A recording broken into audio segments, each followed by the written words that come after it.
Hello again. Welcome to another edition of the Brattlecast, the podcast emanating from the Brattle bookshop in Boston, a place to visit when you come to town, a place to hang out when you live here, and I know because I do. I'm Jordan Rich along with Ken Gloss, the proprietor. We welcome you, a first-hand look at secondhand books and so much more. You hold in your hands a book. It looks a little on the older side, but you're going to tell me how old and what it is in a second. Well, it's actually fun because just before I came into the studio today to do the podcast, a lady came in at about noon and had a few books. Most of them were not anything special, but this is an old trigonometry textbook. Oh, well, it has nice pages that fold out and look at that. The diagrams. I suppose one of the things, though, that would catch some of the listeners is this, when I said older, there were books earlier, but this is $16.95. And that's not the price, that's the year. That's the year. and you know, mathematics goes back way beyond that. And there are a lot of people who collect books on the sciences. Some of them can be very spectacularly priced. Some of them, this one would probably run around $400 or $500. So $400 or $500 is still a lot of money. But for a book that's almost 400 years old. May I? Sure. I'm going to be very careful and delicate with this. It's not that delicate. So this book that we're looking at, do we know who the authors are or author is? Or is it a compilation? It's a bit of a compilation, but they also had engravings showing geometric figures and trigonometric figures and so on. If you were to show this to a modern-day mathematician, first of all, they'd love it. But I don't know if you've researched this. Would there be a pretty much standard connection between what we knew then and what we know now about trigonometry? Pretty much. No, I just got this in a few hours when I came here. But basically, this is a introductory textbook. So it's not like Isaac Newton's books that were inventing calculus. But trigonometry you had to have before you had calculus. You didn't tell me that it's in a different language. Is it in Latin? Italian? It's Italian? It's Italian, yes. My goodness, so you have to... Yeah. And that is so cool. But you can look at the pictures. I understand it even less if I just read the Italian, but I can look at the pictures. So this is amazing. And what else did she have in her collection, this lady? Well, she had some travel books to London, to Italy, to France. So I almost imagine that probably on one of the trips, they probably were in Europe. And this at the time, which if it was 30, 40 years ago, might have been $50 or $35. And it has a nice vellum binding, which is animal skin, is how they made them. It's in very good condition for what it is. It is. But almost anything you can think of, there are people who are interested, and there are people who collect science and mathematics.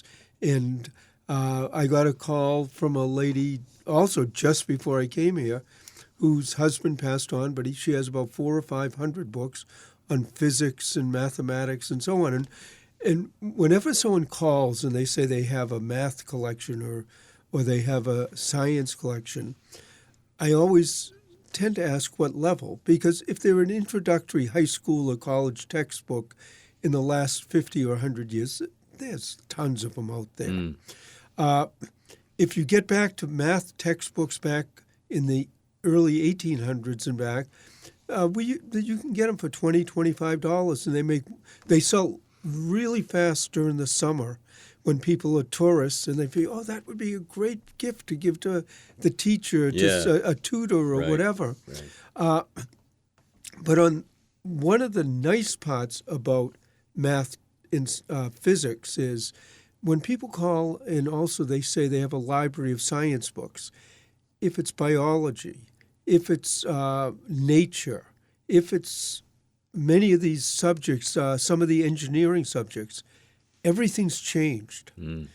But math and physics don't. I mean, they might get expanded upon, they might get used differently, but the general theory of math doesn't change. So a book that's 50 years old isn't necessarily out of date or not usable. And what we sort of decide when we buy these libraries, I have a degree in chemistry, so I have some familiarity. I'm not, by far, not a mathematician.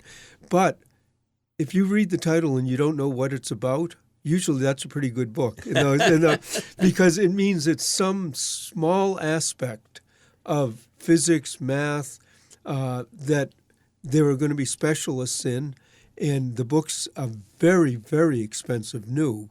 So they become collectible. So let's talk about the clientele, and you've got such a wide range of people who love the store and love collecting and all that. Let's talk a little bit about that. We live in the mecca of academia, so are there often people from the professorships walking in looking for this kind of thing? Well, it actually works in two ways. I mean, the apartment I live in overlooks the Charles River and MIT. And I suppose if you got binoculars out, you could maybe see Harvard too. But the new math building and computer science building at BU, which is for anyone who comes to Boston, it looks like someone's building blocks. That's an amazing building right on Storrow Drive. I know the building you're talking about, and it's totally self-sufficient, I believe, in terms of energy. And it's really pretty cool. So there are loads and loads in the Boston area of mathematicians, graduate students, people studying math. But the other thing that you need as a bookstore, you also need the people who have, over the years, collected these libraries, and maybe when they move to the smaller place or it's an estate, there's a supply of math books to buy too, because you can't sell them if you can't get them. Right. And so one advantage we have, like I say, a lot of times, a lot of book dealers are intimidated by math and science because they have no clue. And like I say, although I might not be able to do and understand it all, I at least can recognize, oh, yeah, this is a good book, and this will... Well, yeah, the training in sciences and chemistry would allow you to have that extra edge over some of your other competitors. Yeah, and like a book like this in the 1690s, this would make a wonderful gift, present for a student graduating, a professor retiring. But you don't have to have the books back to the 1600s to be rare and valuable. I mean, a lot of things on computer science and all of the algorithms they use to do the programming is all mathematics. Transistors, which are a keystone of that, the theory behind them, which was really only in the 60s and 70s that it started coming out, that's all new. And there are books... there's a famous book called Electron Holes that was, I believe it was in the 60s. It's worth a few $1,000s or more, but it's the physics behind transistors. I have a dear friend who is one of the leading statisticians probably in the world, and he's very humble about it, but he's been teaching at Harvard, and he's now retired. And you're right. So many things relate to, math relates to, and statistics are used everywhere. And he's written a couple of books and all that, so I know there's a market for it, no question. Oh, and the other thing that really sort of, even when you're talking about used books in the mathematics field, which, well, there are two things about them. When we get called and people have large libraries of mathematics books, we know we have to be in big shape because they're heavy. They're really, really heavy books. Yeah. But the other thing is that we know that there is a customer base in the greater Boston area, whereas if you were maybe out in the North, Midwest, in a smaller town, if you don't have Harvard, MIT, BU, on and on and on, you wouldn't see that. And matter of fact, you get some really interesting variations on it. I remember probably this is 25, 30 years ago, I had a niece who lived with us for a while, and then she got an apartment in Cambridge and was a a triple-decker. Mm-hmm. And they had this kid who lived upstairs from her. He was about 18 or 19 at the time. He was a professor of origami at MIT at 19 or 18. Now, the two things that impressed us with that, first of all, on one of her birthdays, he had one big piece of paper and folded it I don't know how he did it, and it said "Happy Birthday." Oh, wow. One piece of paper, and all the letters. I've seen art exhibits of his folding and origami, but that same science is when they recently sent out into space to set up a new telescope 1 million miles from here, and the telescope had to extend and then unfold. Unfold in space. In space, and a lot of his work was how you fold it up to get it into the smallest possible space. And I find all of that fascinating. I know that maybe I couldn't do the theory, but if someone can explain it to me in general terms, I find it fascinating. And then what I also love is when you sell these books and you get a collection in, talking and seeing the people who are buying them, and maybe some of them getting an idea of what they do. And some of them are the absent-minded professor right down the line, but others are perfectly normal people who actually, the really ones that I really enjoy, the ones who can somewhat explain what they're doing in a language that you actually can understand, or at least they do it well enough that we think we can understand it. I love this because I'm a fan of space travel and exploration, and the universal language we assume is math because 1 + 1 = 2 no matter how you slice it. So what you're talking about has a life well beyond the time it was written because of the consistency of the numbers and the math that makes sense. Well, absolutely. And because it's such an important part of all the technology here, and also statistics, so insurance companies, actuarial tables, banking tables. Consumer goods, you name it. And predicting things. It's all important so that there are the people who say this is a major thing in our civilization, and it's fascinating to read through. And and then you can also, a lot of the people who collect math books also collect science fiction.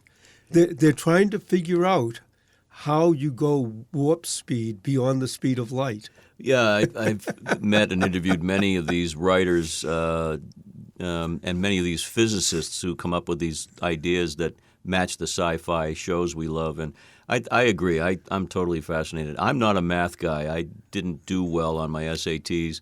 Like a lot of people, I think more visually and so forth. But I love looking at that. I just love the fact that brilliant people back in 1695 put that together. Yeah, and one of the things, too, when you're in the Boston area, but this could be a lot of university towns, we have a very, very good friend and customer who is a curator at the Museum of Fine Arts. But 3 or 4 years ago, somewhere around there, I don't remember, he was explaining that you can go to a dinner, a catered dinner for 1,500 people, and the food can be absolutely spectacular. And what it was is his father had won the Nobel Prize in Physics, and he got to go to the dinner that was involved in it. I think cooking a dinner for 1,500 people and have people coming away saying that's one of the best dinners I've ever had, that has some sort of statistical mathematics. Especially if you're the guy with the ribbon and the gold medallion around your neck. Well, his father won it for the gravity waves. Oh, wow. And he's a MIT, Harvard scientist. But one book comes in like this, and depending on which way you go, the tentacles and the stories, either going back earlier, further, farther. There's a college, and I don't know whether they invite people to come in or not, but there's a college in the Boston area that has Isaac Newton study. The college, one of the founders of the college was very wealthy and collected everything he could get of Isaac Newton's. He bought his study, brought it over by steamship, and it's actually... Is that MIT by any chance? It might be one in Wellesley that studies called Babson. Oh, Babson, more of a business school, but definitely mathematics. Entrepreneurial, and Roger Babson was a big collector of Isaac Newton. And so again, the connections are all there. One little book, 1 million stories. I wonder if Roger Babson had a son who followed in his footsteps because with Isaac Newton, the apple doesn't fall far from the tree. I was waiting all this time to throw that line. Well, I appreciate it. And like I say, it's fun. And again, maybe I deal with this, but this book is 400 years old. I love it. And it's... I was hoping if I just held on to it, a little trigonometry would rub off. Well, and I'll bet you this book is in much better shape than any person who read it when it was new. I think that's a given, absolutely. Mathematically, you could equate that to be true. Well, we have so many great topics. If folks could see the studio when you come in here, it's basically it's like a TV show, and here's on table 1, on table 2, so more exciting items on tables. And speaking of exciting, when you hear from people who want us to cover something, you to cover something, I know you get a real tickle out of that, and you've been hearing from so many people from across the globe. Oh yeah, and most of the things they want, I don't do. I answer them personally because I think some people, when they ask questions, it's so specific, so detailed to what their particular interest is. Right. I don't think it covers, but. Then there are some who ask a general question, and I use them because I'm always looking for new things to talk about. So it's info@brattlebookshop.com if you want to write to Ken. Brattlebookshop.com is the website. Always fun, always interesting, and you'll learn a lot when you sit with this gentleman. Thank you so much, my friend. Well, thank you. I enjoyed talking about books, as you can tell.